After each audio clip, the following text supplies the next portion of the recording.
বন্ধুরা, আবার একটা রেসিপি নিয়ে চলে এলাম। আজকে করব মানকচু বাটা, বেটে তেলের মধ্যে দিয়ে যে ভর্তাটা বানায়।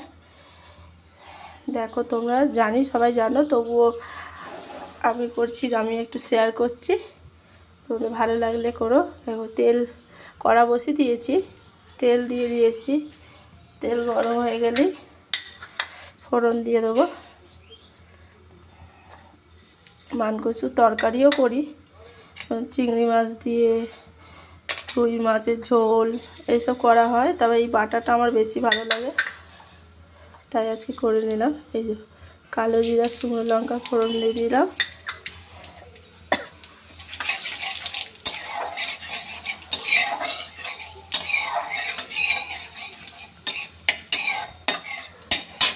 এবার এটা দিয়ে দেবো।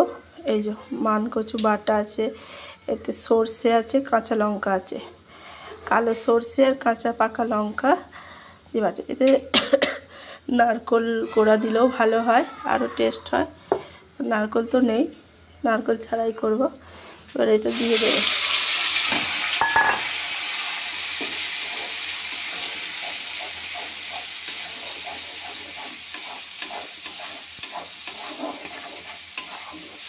যার মন যাবে এটা একটু হলুদ দেবে, তাছাড়া ইচ্ছা হবে না দেবে না।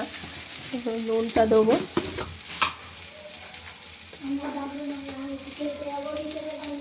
নুন দিয়ে দিলাম।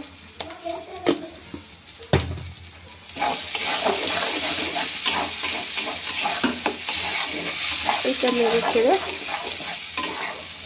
ঠান্ডা হওয়ার আগে একটু চিনি দেবো। তখন এটা নাড়তেই থাকবো। তো চলো তোমাদের দেখাবে।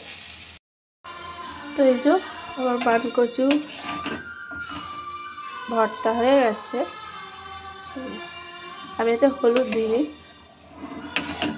আর নামার আগে একটু চিনি দিয়ে দিয়েছিলাম। তোমরা তোমাদের মতো দিও, যদি ভালো লাগে এটা সাবস্ক্রাইব করে দিও।